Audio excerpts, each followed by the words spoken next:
खराब मौसम में हाइकिंग का प्लान बनाई और निकल पड़े सुमाकुटा हम तीन भाई। तंग गलियों को पार करके हमें मिला एक सूखा पेड़। इन भाई साहब को लग रहा होगा कि ये इंसान मुझे कहाँ ले जा रहा है, और ये भाई साहब भी पहली बार सुमाकुटा जा रहे हैं। जैसे जैसे एल्टीट्यूड राइज हो रहा था वैसे वैसे खूबसूरत नजारे देखने को मिल रहे थे। कुकुर देव को भी लग रहा था कि ये इंसान पागल है, इतने खराब मौसम में हाइकिंग पर कौन जाता है। लेकिन इन्होंने भी प्लान बदल दिया और ये भी चल पड़े हमारे साथ।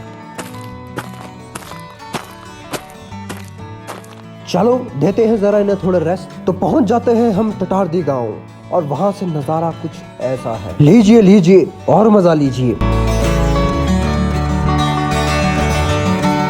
तो उखड़ी सड़कों और खतरनाक नालों को पार करके हम पहुंच गए जंगल की ओर। लेकिन इस चीज को देखकर मुझे बहुत दुख हो रहा था। लोगों ने हर तरफ कचरा फैला रखा था। तो जो भी ये वीडियो देख रहे हैं उनसे मेरा विनम्र निवेदन है कि आप लोग प्लीज रिस्पॉन्सिबल हो जाइए, और कोई भी कचरा फैलाता है चाहे वो लोकल हो या टूरिस्ट, उनको कचरा फैलाने से रोकिए।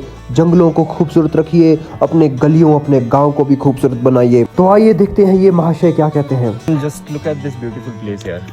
और एकदम से अब यहाँ देखो, People over here are just, I don't know what they are doing. They are just ruining the place. Plastic is not good for environment.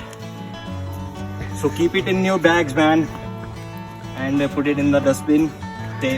Mother earth तो कितना साफ लग रहा है यहाँ से ना, यानी ना गंदा है थोड़ा, कितना अच्छा लग रहा है। और नीचे देखो, नीचे कुछ कितना गंदा कचरा पड़ा हुआ है। ये तो खैर थोड़ा जैसा ही है, कई जगह तो पूरा भर भर के डाला हुआ है। खैर रास्ते में हमें जंगल वाला हुर का ताज भी मिल गया, और मुझे लगता है ये बॉर्डर उन्हीं आदिवासियों का है। अरे नहीं नहीं, ये भाई साहब आदिवासी नहीं है। और जहाँ से हम गुजर रहे थे मुझे लगता है ये आदिवासियों का शौचालय है। आदिवासी हमें पकड़ न ले तो हमने भी कुछ देर के लिए आदिवासी का रूप धारण कर लिया और खतरनाक नालों को पार किया। हमें अपने कदमों को फूंक फूंक कर रखना पड़ा, क्योंकि आप खुद ही देख लो। तो हमने जाना है अभी उस जगह पर, तो चलिए चलते हैं।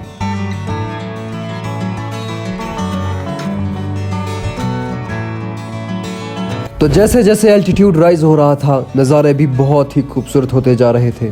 तो अब घड़ी आ गई थी उस घटना की जिसका हमें डर था, बारिश और ओलावृष्टि। तो बारिश और ओलावृष्टि से बचने के लिए हमने इस घर की छत का सहारा लिया, लेकिन बारिश तो रुकने का नाम ही नहीं ले रही थी।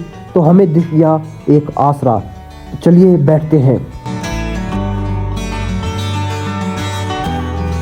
कुछ देर रुककर हमने इंतजार किया कि बारिश रुकेगी, लेकिन वो तो रुकने का नाम ही नहीं ले रही थी। तो हमने फैसला किया कि हम आगे ही बढ़ते हैं। मैं आप लोगों की वीडियो बताऊं।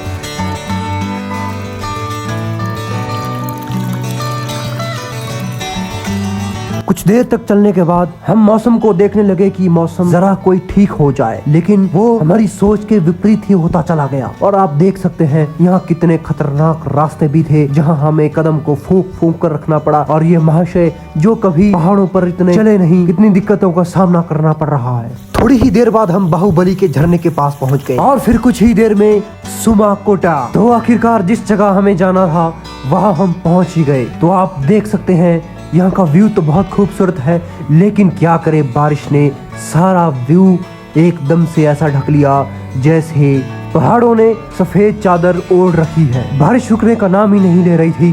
तो हमने फैसला किया कि हम वापस ही चले जाते हैं। जरा देखिए कैसी कैसी दिक्कतों का सामना करना पड़ रहा है इन महाशय को। तो हमने फिर से आदिवासी द्वारा बनाए गए इस पुल को पार किया, और वहाँ की तंग गलियों को पार करके हम पहुँच जाते हैं शरानी विहेड़, और बैठ जाते हैं फिर से उसी गुफा में जड़ों के नीचे। कुछ भी बोलो, लेकिन ये जगह तो बहुत ही अच्छी थी। तो चलिए निकल पड़ते हैं, क्योंकि हमें घर भी पहुंचना है। तो गांव की गलियों को पार करके हम फिर से पहुंच गए गहरी गहरी खाई वाली सड़क पर।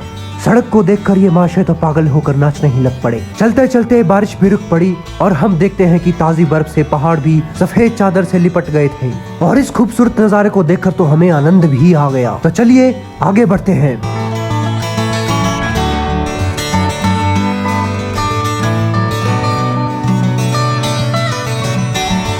ओ हो, जरा इस नजारे को तो देखिए, वाह। उस जगह पर हमने ज्यादा ही टाइम पास कर लिया। तो चलिए हम तीनों आगे बढ़ते हैं।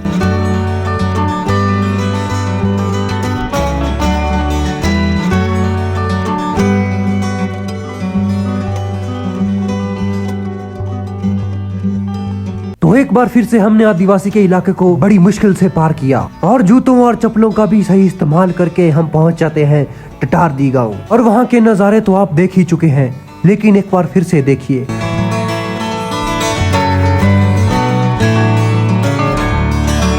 तो टटारदी गांव को पार करके हम निकल पड़े मतेड़ा गांव की तरफ। जिस प्रकार रामायण काल में श्री राम को सफेद रंग का जटायु मिला था, हमें इस काल में सफेद रंग का एक कुकुरदेव मिल गया। लेकिन कुकुरदेव जी मौन तपस्या में बैठे हुए थे, तो हमने उन्हें डिस्टर्ब नहीं किया और निकल पड़े मतेड़ा गांव को।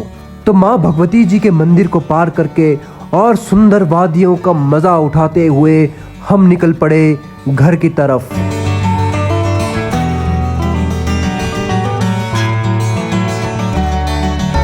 ऐसा बस हम जरी पहुंच गए, सिर्फ एक मोड़ दूर है और एक पेड़ और एक मोड़ दूर है। अबे जल्दी बोल, कल सुबह पनवेल निकलना है। फाइनली अब हम घर पहुंच गए हैं।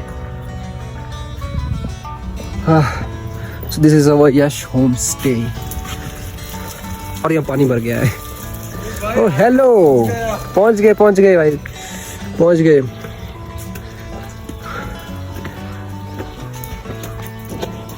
सो एक वीडियो के बाद आपको पता है क्या करना है। Like share subscribe, bye bye.